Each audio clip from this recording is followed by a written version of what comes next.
It's always actually amazing to be clapped for before I say anything. It's either you're all high on something or I have no idea.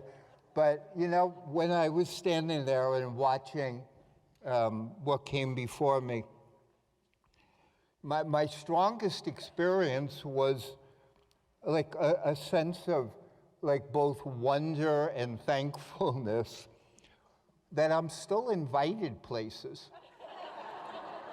No, you can't. It's one thing to be respected for your work, and I have had that. It's another thing, like, to be invited back to a conference like this every single year. Like, that's a remarkable thing. And, you know, but you have to be kind of dead not to appreciate that and not to understand what a gift that is to be relevant and still of value. It's not trivial. It's like some of the training I've done over my life to be a positive psychology teacher or whatever I teach is to not miss when people are kind.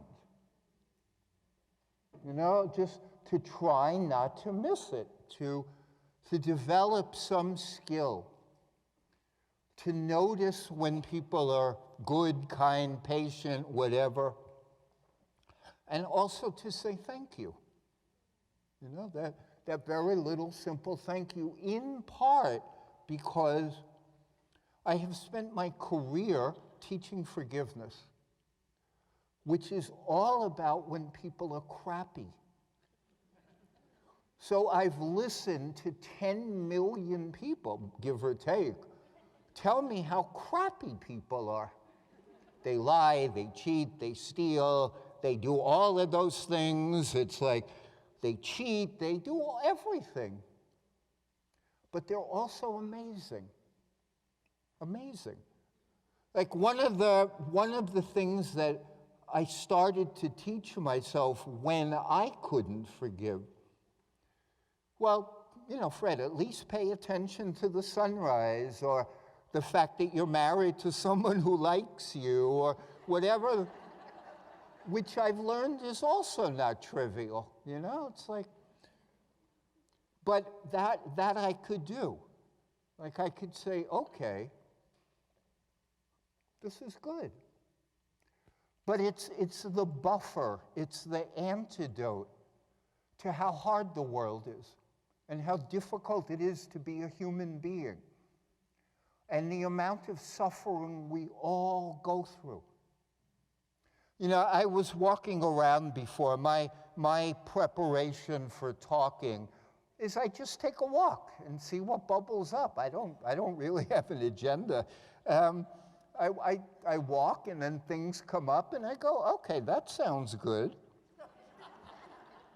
It's usually not on tax law anything, so it's not like I'm gonna stand up here and make a complete fool of myself. But as I was walking, I thought, what an interesting thing that I've been going to a happiness conference for like years, and here I am, I'm preparing today to talk about suffering. And it felt both ironic and peculiar and necessary. Because you can't be happy, you can't, if you push away all the suffering. First of all, you can't push away all the suffering. It's impossible. This world will get you. And it will get you whether you want to be gotten or not. You're just gettable. We're all gettable. But you can't push all the suffering away. So some of it you have to embrace. And some of it you have to reconcile with. Like Karen asked me, I was in Miami, I don't know, 6 months ago on a business trip, so I stopped by and we had tea, and she would ask me, so what do you want to talk about? And I said, I don't know. And she said, well, what about stress? And I said, fine. And then I thought, well, what would I talk about stress? And I think I said something like, how do you deal with not getting what you want? And that's the essence of suffering. That's it right there.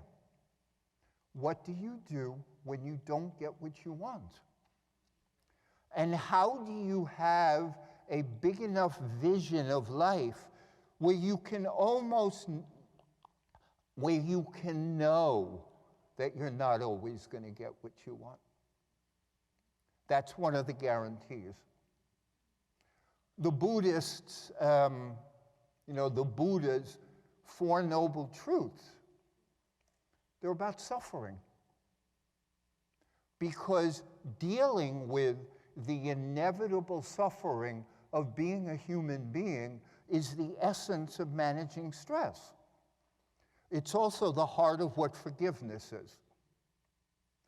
But the essence of managing stress is recognizing that because of the Buddhist sense, because the fact that you're temporary, and every single human being that you meet and love is temporary, and your thoughts are temporary, and you own nothing, and that you come and go with not that much fanfare.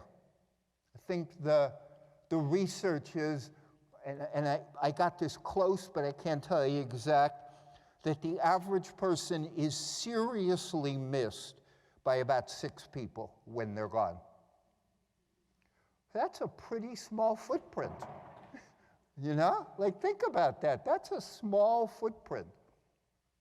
One of the things that I used to say back when I was, doing more public speaking about forgiveness was, like, I would be talking to an audience like this, and I'd say, okay, I'm well known to some degree, it's like I've done this and I've done that, and you introduce me as this Stanford somebody, and maybe you don't have that recognition or appreciation, but when we're dead, I guarantee you I'll get a Chronicle obituary and you won't, and that's it.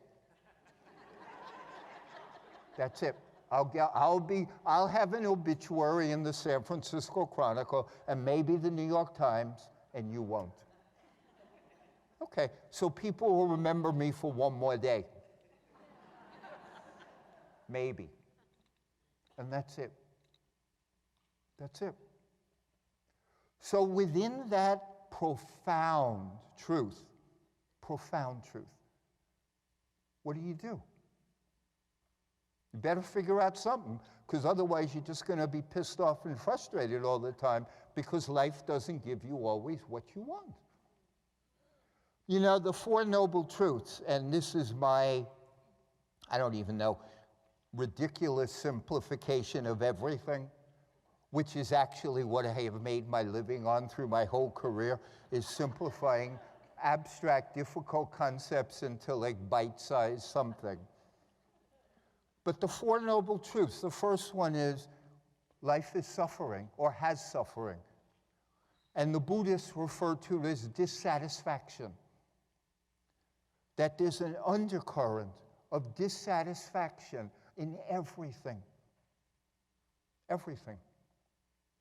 In part because it doesn't last.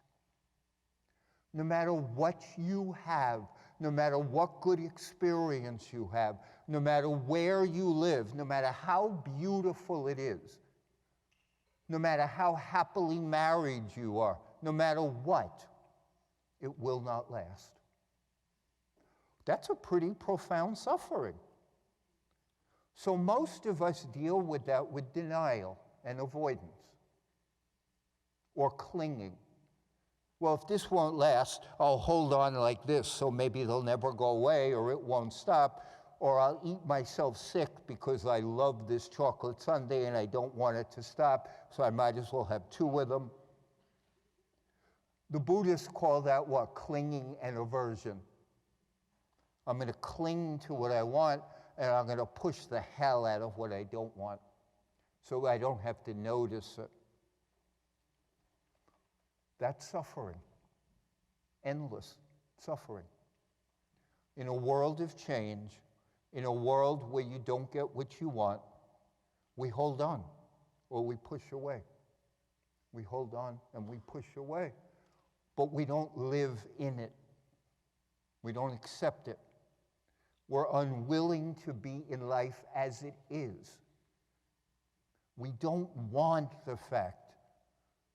We don't want, none of us want, that the people we hold most dear, including ourselves, will not be here. And there'll be no trace of them. Who wants that?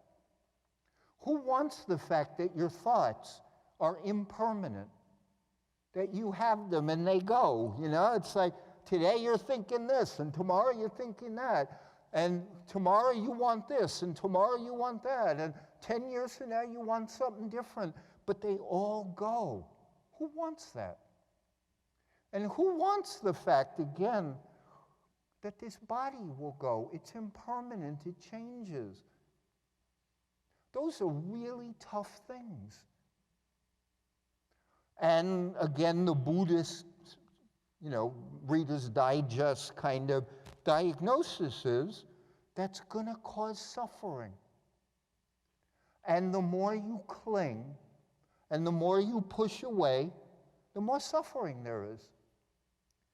And we're engaged in this endless repetition compulsion to cling and push away, to cling and push away. And so none of us, rare among us, are at peace with the fact that the very basic structure of our life is learning to deal with the fact that we don't often get what we want. Or it doesn't last. Or it turns into something different.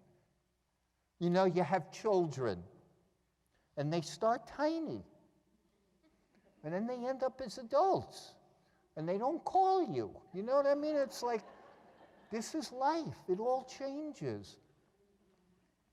The other day, not other day, but whenever my son, who's 32 years old, came to visit, and I remember looking at him and thinking, like, who is this person? I remember him young. No, I mean, like, I remember him at 2 and 10, and there's a picture of him and me playing golf, and like he's like looking like a little me, and now he's a 32-year-old guy whose hairline is receding, you know what I mean? And what is this? But it's endless change, unraveling, change, more change. And our sense of self finds that incredibly difficult to hold.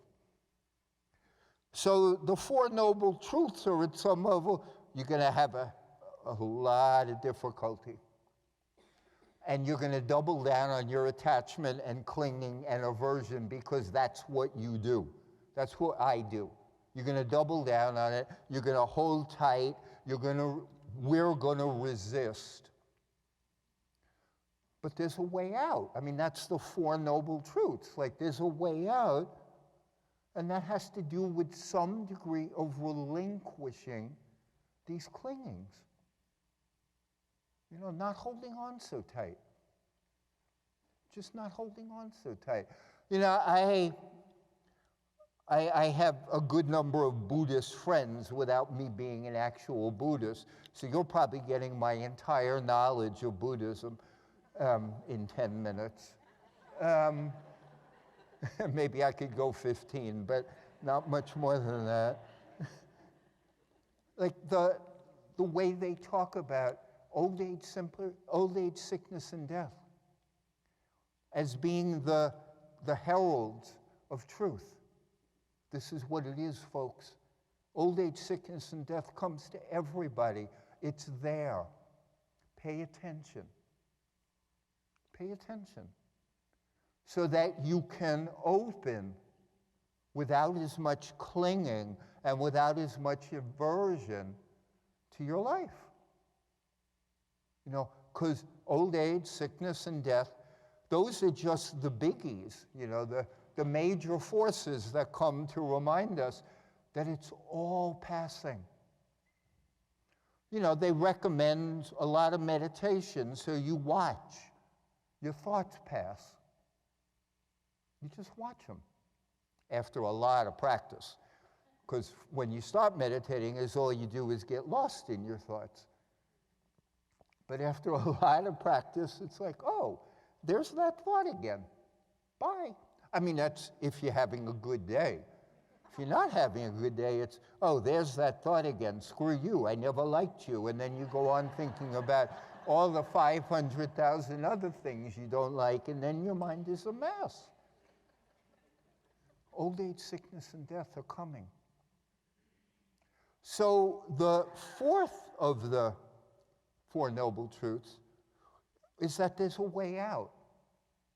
You know, and that's the Buddhist, you know, right speech and right livelihood and right mindfulness and all these things of doing things in a way that you're present, that you're centered, and you're not quite so attached. Living your life that way without the ferocious clinging, without this desperate, we all have it, this desperate need that we try to impose upon the world to give us what we want when we want it. To try to impose our desperate need on the world to give us what we want when we want it. And then because we're human, when we don't get it, we then give ourselves permission to have a hissy fit. No, that's human beings. Okay, it didn't work out the way I wanted it in my timetable, so it's time for a hissy fit. My work is all about forgiveness. So how do you get rid of the hissy fit so you can see life clearly? That's what forgiveness is. Unforgiveness is the hissy fit. You throw in a hissy fit because life didn't work out the way you want, and of course there's got to be somebody to punish. There's got to be. It can't be you. It can't, for some reason, we can't allow that this is the way it is, folks. We can't allow that. Our hearts aren't big enough to allow it. But we throw hissy fits. The current term, maybe that's too strong, but back when I started as a researcher, which is 30 years ago, there was a lot of information about stress.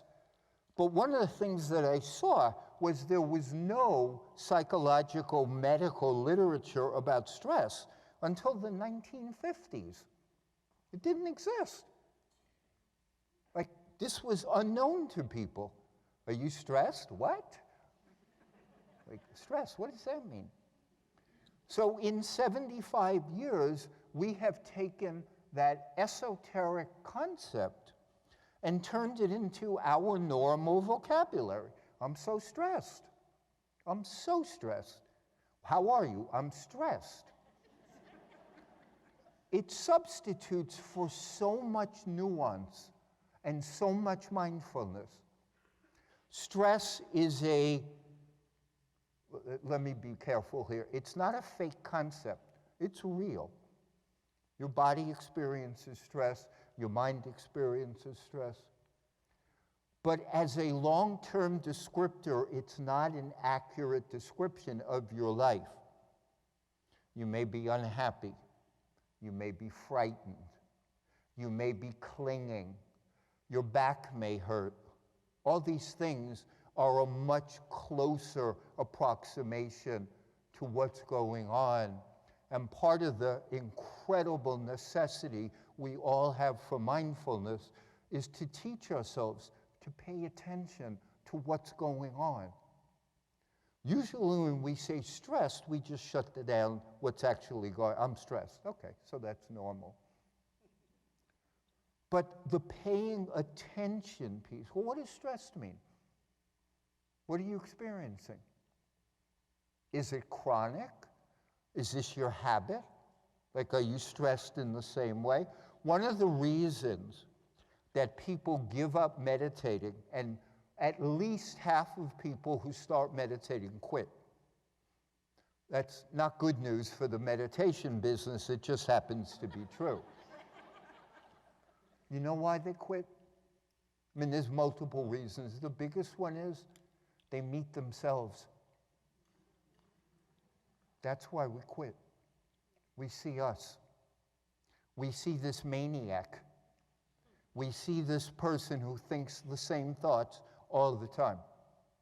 We see this critical, judgmental, unconsolable, non-grateful human when we stop. And who wants to see that?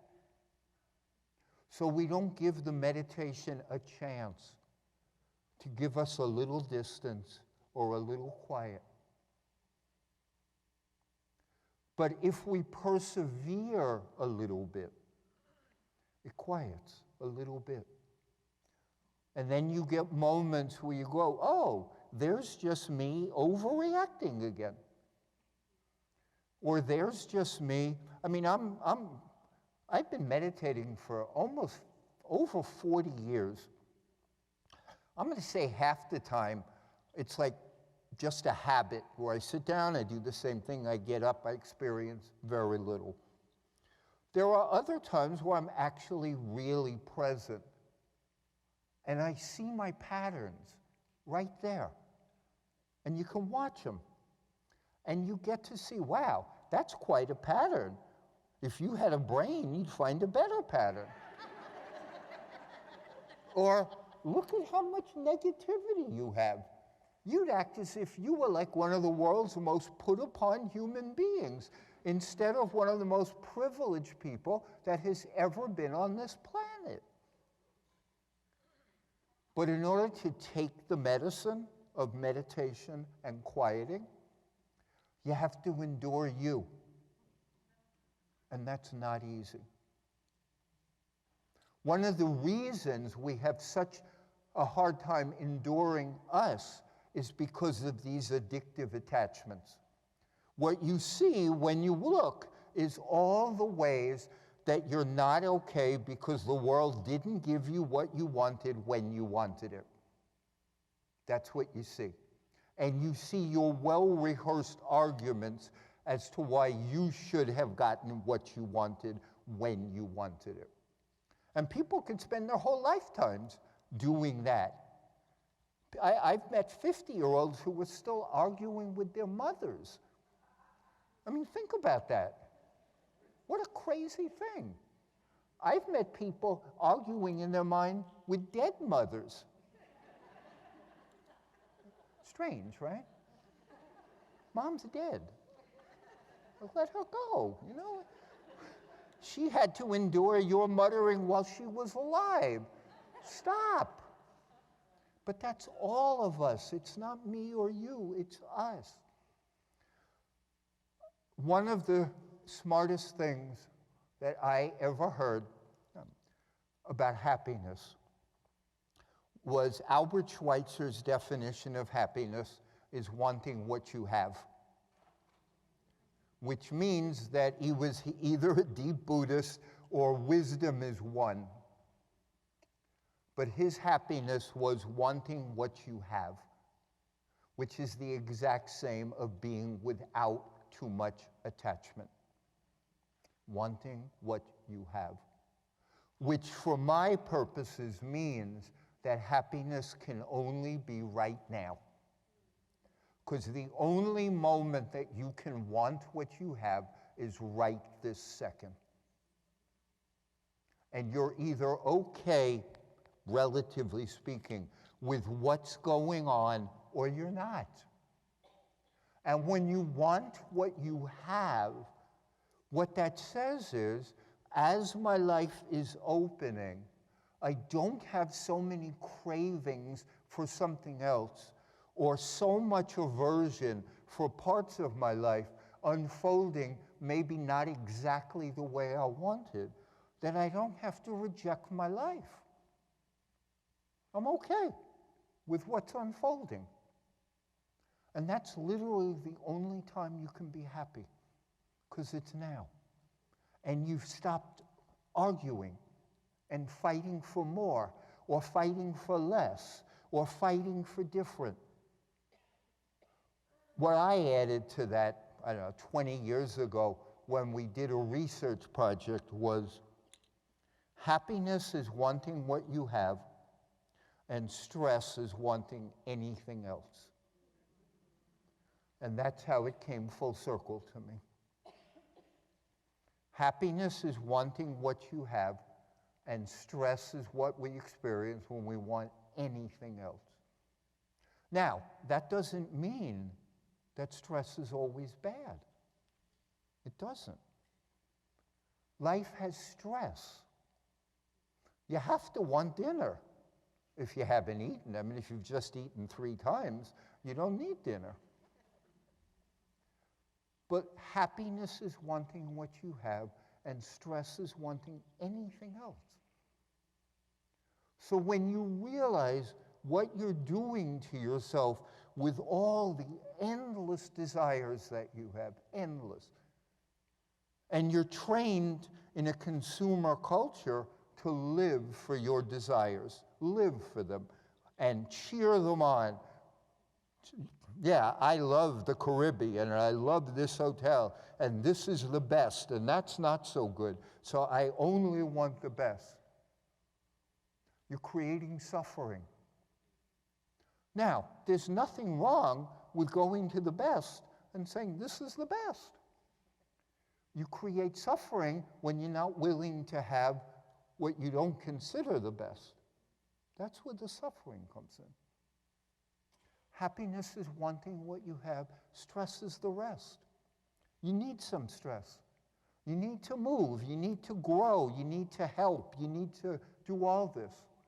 You need to eat. You need to protect people. You need to do all sorts of things that aren't just stasis. But you don't want to lose the center where you're okay with what is. That's what you don't want to lose. You're going to lose it for a while, and you can lose it for days. But you want to remember it's there because you want to practice it. You want to practice living with less stress by being okay with your life right now. Right now.